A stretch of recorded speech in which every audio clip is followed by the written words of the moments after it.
Good morning. I'm Pastor Tully here with my Wednesday morning message. I've been working my way through the whole New Testament this Lent, and I've got a story to share with you.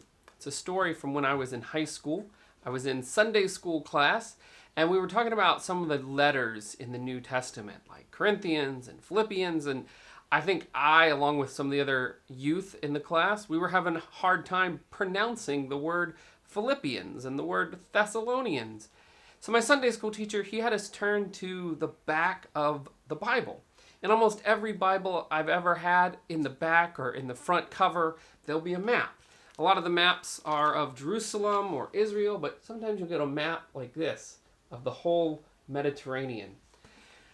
So he had us look at this map, and we start looking at the map, and I see a city called Ephesus, and I see another city called Corinth, and I see a country called Galatia, and another area called Philippi and Thessalonica. And I begin to put kind of two and two together and realize that these places on the map correspond to the letters in the New Testament. And of course, Rome, I'd heard of the city of Rome, and so I figured Romans had something to do with that. But it was then in that class in high school, it sort of blew my mind, and I was like, oh, all of these books in the New Testament, they correspond to these real places. And I thought, oh, well, they must be they must be books written by the people in those places. And then, of course, my teacher pointed out, he's like, no, actually, all of them were written by this guy named Paul, who you can learn about in the book of Acts. And he was writing them to the people in all of those places. So that's what I've been working on this week, is starting to read the book of Romans and some of the other letters of Paul. There are 13 letters in the New Testament attributed to Paul. 5 or 6 of those letters, almost all the scholars agree Paul wrote those letters. Another 3 or 4 letters, some of the scholars disagree. They think, well, maybe Paul didn't write it, but somebody else wrote it in Paul's name. And then there's 2 or 3 that a lot of scholars agree were probably not written by Paul. We don't really know for sure. These were written a really long time ago.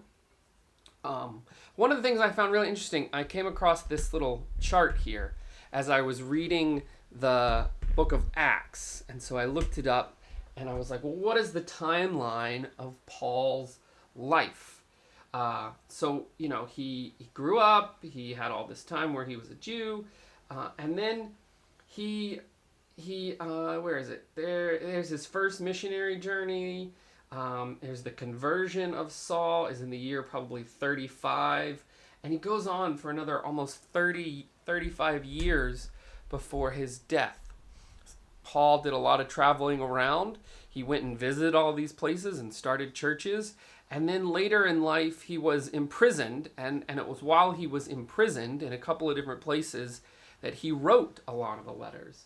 And so, this chart shows when some of the letters were probably written. It's got Galatians on here 3 times because nobody really knows when and where Paul wrote Galatians. I just think it's really interesting to think about what Paul was going through and at what point in his life when he wrote each of the letters. And so as I'm reading through the rest of his letters, I'm going to really think about, okay, this was a letter that was written while Paul was in prison, or this was a letter that was written while Paul was on his missionary journey. I think it'll give a lot of context to what we're reading. I look forward to hearing from you about what you've been reading. Take care.